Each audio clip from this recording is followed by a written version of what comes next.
avec Marie. Bonjour Marie. Bonjour. Bienvenue Marie. Merci, je vous remercie Trina et Alexandre de m'accueillir. Bonjour. Vous nous appelez d'où? D'Occitanie. Très bien. Alors, vous avez subi un gros choc émotionnel?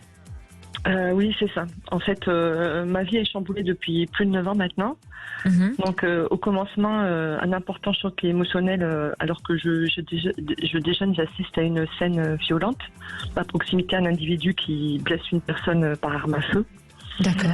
Donc, à la suite de cet événement, ma santé est impactée, avec pour conséquence des troubles du sommeil assez importants, par la suite des troubles des TCA, du comportement alimentaire, et évidemment ma vie professionnelle et ma vie personnelle également.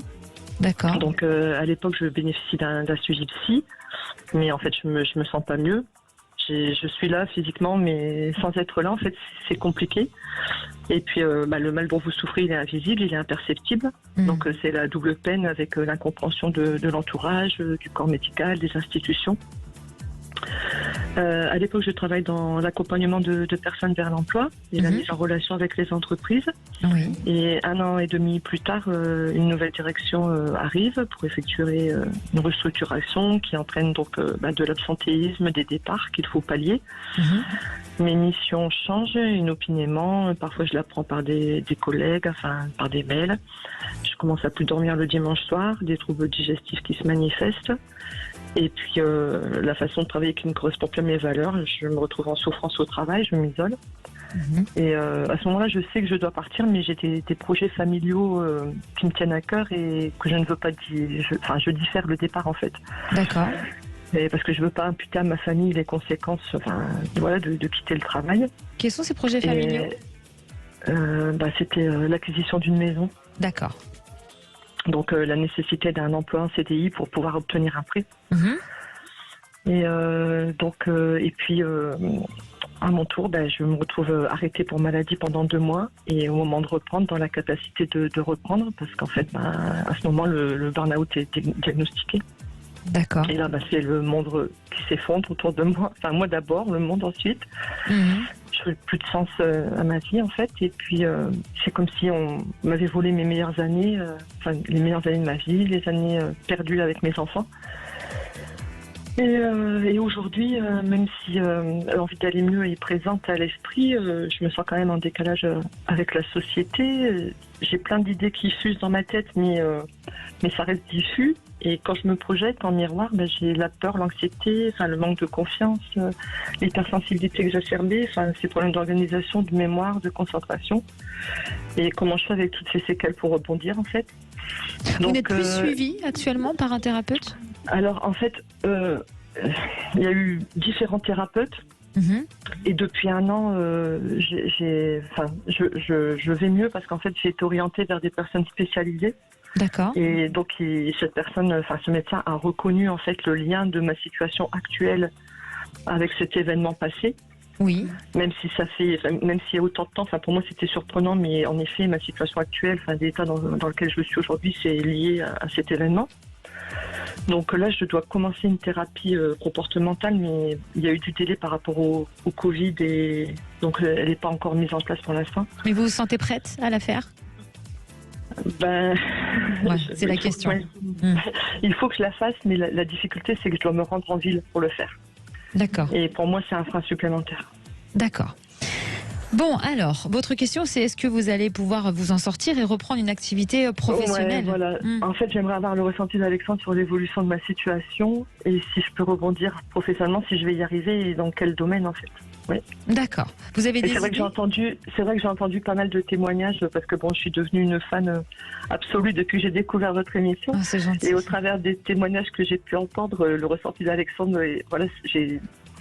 c'est une grande résonance en fait en moi et notamment sur le fait de trouver sa place, son chemin de vie. Bien sûr. Et du coup, ça me pose question. Et je sais que ce que j'ai vécu, c'est pour avancer, mais c'est quand même pas forcément évident. Bien sûr, on comprend totalement. Voilà, avec toutes ces séquelles. Ouais. Alexandre, oui, pas facile pour vous non plus. Par conséquent, qu'est-ce que vous pressentez pour Marie, pour la suite? Bon, je rebondis un petit peu sur ce que vous venez de dire, Marie, dans le sens où vous dites que ce que vous avez vécu, c'est pour avancer, mais il faut pouvoir avancer aussi, et surtout d'avancer de la bonne manière, de manière à essayer non pas de complètement éliminer ce qu'il y a eu en termes de traumatisme, parce que ce que vous avez vécu, c'est tout à fait logique et normal que vous en soyez aujourd'hui traumatisé un petit peu, mais surtout de ne pas vivre avec ça au quotidien et d'en faire, je dirais, votre allié et à la fois votre ennemi et votre allié. Vous voyez ce que je veux dire? Donc, pour moi, ce qui est important, c'est justement d'être toujours dans cette démarche de vous en sortir, dans cette démarche d'aller vers un avenir meilleur, et c'est ce que vous faites aujourd'hui. C'est-à-dire que à la fois il y a des angoisses, il y a des peurs, il y a du stress, il y a tout ça, mais je sens que au travers, et je ne parle pas des traumatismes parce que ça je laisserai la place à un thérapeute ou un psychologue ou un psychanalyste pour le faire, mais ce que je sens au travers de tout ce que vous avez vécu en termes de choc émotionnel, il y a cet événement-là, mais il y a aussi des choses de votre passé qui sont beaucoup plus profonds et qui ont sûrement fait émerger en vous tout un bouillonnement d'émotions, de choses qui ont du mal à s'exprimer aujourd'hui, à s'évacuer et à disparaître. Et puis, à la fois aussi, il y a cette peur de ne pas y arriver sur l'avenir. Il y a cette peur, il y a une pression que vous mettez vraiment comme un sentiment d'échec qui ressort chez vous. Je parle de sentiment, je ne parle pas d'échec, ou de réalisation face à un échec, mais comme un sentiment que vous donnez en termes de jugement ou d'analyse, et qui est pour moi, à mon regard, enfin avec mon regard et ma perception des choses, qui est un petit peu faussée, bien au contraire, parce que vous avez survécu à un événement comme ça, vous continuez à travailler, vous avez une petite famille, donc pour moi, bien au contraire, vous êtes dans une réalisation d'évolution et de changement. Par contre, juste pour préciser, en fait, depuis 2016, non, je ne travaille pas en fait depuis 2016, et j'ai été licenciée l'an dernier justement pour une aptitude par rapport à ce traumatisme. D'accord, mais vous avez été juste, ça s'est arrêté l'année dernière, vous avez été licenciée, c'est ça, vous dites? Oui. D'accord. Mais en tous les cas, il y a cette volonté, alors même si aujourd'hui vous êtes en arrêt de travail, mais il y a quand même cette volonté de reprendre une activité, de repartir sur quelque chose, et puis même au-delà de ce licenciement, vous avez fait en sorte de dépasser les obstacles et tout ce qui vous a freiné jusqu'à présent. Et puis pour moi, dans ce qui ressort, alors je veux pas vous apporter une mauvaise orientation sur des choix à faire ou autre, mais ce que je ressens, bien sûr qu'il faut continuer à aller consulter des thérapeutes, ou en tous les cas faire votre démarche avec des professionnels, j'entends bien des professionnels, surtout dans votre cas à vous, mais ce que je ressens, et ce qui peut être très bon pour vous, c'est les groupes de parole.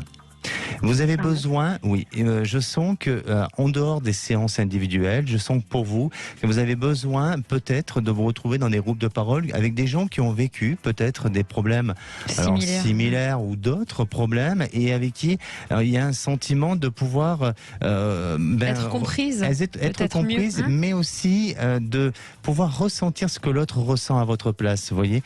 Et donc, et à partir de là, pour moi, ça vous permettra de mieux comprendre, de mieux donner aussi de la force aux autres, parce que vous allez pouvoir, à travers un groupe de parole, vous allez pouvoir aussi essayer d'aider l'autre dans sa fragilité, dans ses difficultés, et vous verrez que ça vous sera énormément porteur. Enfin, en tous les cas, c'est ce que je ressens par rapport à ça. Ensuite, par rapport à votre question de savoir si vous allez vous en sortir et aller mieux, oui, progressivement, je sens que vous allez mieux, et je vous le dis avec toute sincérité. Bon, bien sûr, en état l'antenne, je ne vais pas vous dire que ça va s'empirer, mais je pourrais vous parler autrement, et je ne le fais pas. Pourquoi ? Parce que je ressens que malgré tout, il y a une force, il y a une volonté de se battre face à votre petit démon qui s'appelle le burn-out, et qu'on peut en sortir aussi de cette fragilité, de cette difficulté. Et donc, vous allez aller mieux. Il faut encore un petit peu de temps, mais surtout, ne désespérez pas, et surtout, allez vers un travail qui va vous épanouir, qui va vous donner du sens à la vie et qui va vous valoriser, et vous verrez que progressivement, les choses vont évoluer. Allez, encore une petite année et tout se mettra en place pour vous. D'accord. Et vous voyez plutôt dans quel secteur, dans quel domaine ? Alors, c'est toujours un rapport au domaine de l'humain, peut-être du social ou autre, hein, ou de l'accompagnement. Il y a toujours ce côté-là, mais peut-être moins. Je verrais plus travailler en étant plus autonome, indépendante, que être dirigé par des structures ou de rentrer dans un modèle d'entreprise proprement dit. Vous voyez. Donc plus peut-être être rattaché à une structure, mais vous être beaucoup plus autonome. En tout cas, on vous remercie vraiment très sincèrement pour votre témoignage très touchant. On sait que c'est pas facile de parler de ça à la radio, donc merci pour votre confiance, Marie. Moi, je vous fais aussi un grand merci à vous pour votre bienveillance, pour votre émission porteuse d'ouverture d'esprit, de curiosité et d'espoir. Ça nous fait un bien fou. Et puis, j'en profite aussi pour faire un petit clin d'œil à Séverine, parce que j'ai testé la prière de Saint-Laurent vendredi, après m'être brûlée. D'accord. Et je n'ai aucune trace de brûlure. Extraordinaire. Voilà. Super. Extraordinaire. Oui. On est vraiment ravis. Merci vraiment, Marie. Merci beaucoup. À bientôt. Merci à vous. À bientôt. Merci.